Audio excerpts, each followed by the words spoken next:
Okay. Next one from the electricity, that is the commonly used component in circuit diagrams. Before, I think before some time we have seen one video related to the circuit diagram, how the circuit diagram is going to be constructed using the different and different components.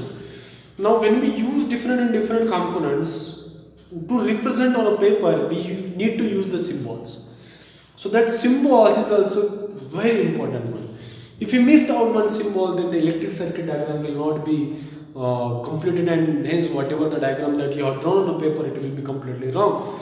Just to avoid that confusion, today I am going to tell you in this session that what are the common components are there, or the commonly used components are there which are used in the circuit diagrams. Let us move now. As we know very well, so here in that column the components are mentioned, and in that column the symbols for the particular components is given. So if you wanted to use a symbol of electric cell, so this will be the symbol of the electric cell, this will be the plus and this will be what, minus. A symbol of the battery will be look like this, isn't it? That is the number of cells are connected together which forms a battery. Getting what I am saying? Might be in some other stages we will see some of the what we can say, one line, the height of one line is more and the height of another line is what, small, which represent that the longer line represents the positive terminal and the smaller line represents the negative terminal. Here also you can see. Clear? See, this is the longer line which represents the positive side and the smaller line represents the negative side. So this battery, which consists of the number of the cells, and there is a switch. Obviously, whenever there is a circuit diagram, then we are using the switch. Actually, even though when we wanted to switch on a fan, so we are taking the help of what? The switch. Isn't it? When the fan is not running, which means what? The switch is what? Closed. Or open, it is open.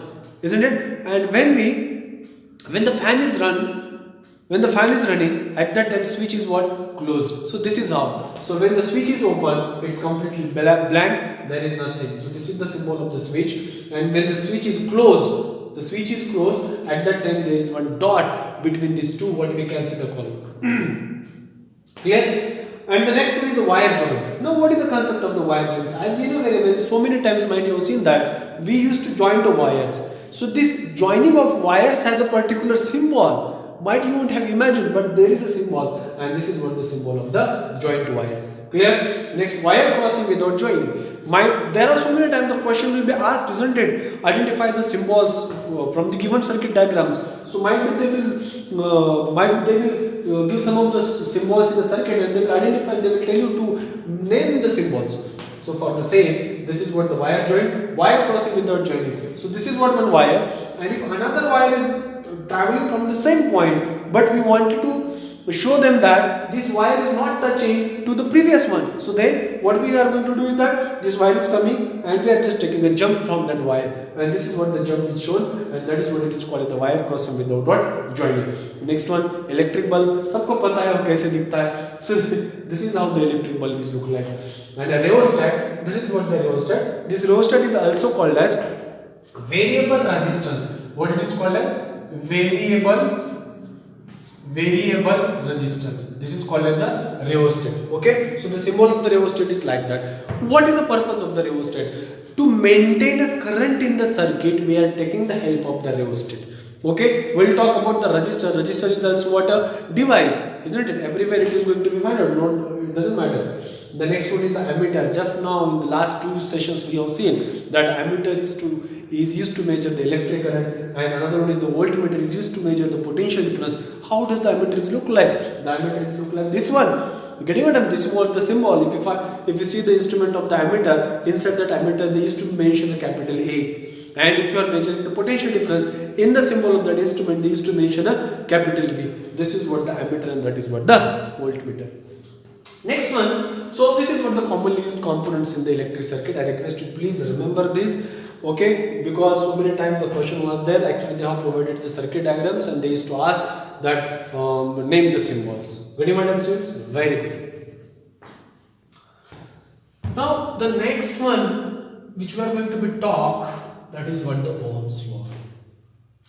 This is very important, isn't it? Ohm is the name of a scientist, and he has given one law related to the potential difference and the current.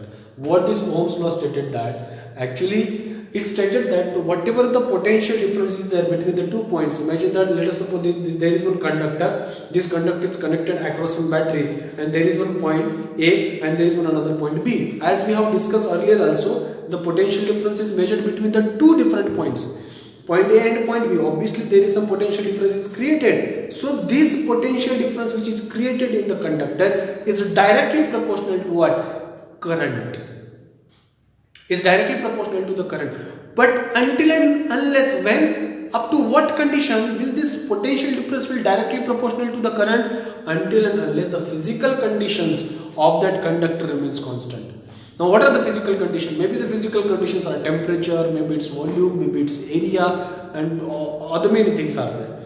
But particular, and what happens if these conditions are goes on changes? Then this V will not directly proportional to I. Then for that conductor, the Ohm's law will not be satisfied at all. Clear? So that is what Ohm's law is valid until and unless the physical conditions are remains constant. So the statement is very simple. We can check in that whatever the statement that I have written here. What the statement says, that potential difference, clear, is directly proportional. Is what? Directly proportional to the current flowing through the provided. Its temperature remains same. Clear? So this statement has its own importance. Obviously that is what the reason this law has changed many things in physics. Clear? So according to the statements, can we write it on something in a mathematical form? Sure, because this statement has one mathematical proof. We stated that this potential difference is denoted by V, and which is directly proportional to what? I.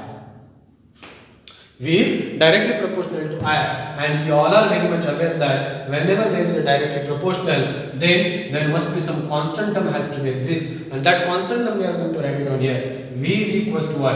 I. This is the mathematical form of what? Ohm's law. Mathematical form of Ohm's law. Form of Ohm's law. Clear? So this V is equals to what? IR. Now what is the V? Potential difference. What is the I? Is the current. What is the R? Is the proportionality constant, but it is called as the resistance. What is the R? R is what? Proportionality constant. Proportionality constant, and which is also called as what? Resistance. Obviously we are going to discuss about this resistance also, what this resistance and all its properties, but this is very important. Clear? So from this statement, V is proportional to I, proportionality constant is R, and V is equals to what? IR. Until and unless this formula and this statement is going to be valid, temperature remains constant. Related to the Ohm's law can be written as this is what? V is to this side and I is to this side, and this is what? So this type of graph is what? Linear. What is the nature of the graph? Is the linear type of graph we are getting. So which means that whenever we plot the graph, V and I values will be remains constant, and this is what? Mathematical form of Ohm's law. Get what I am saying? This is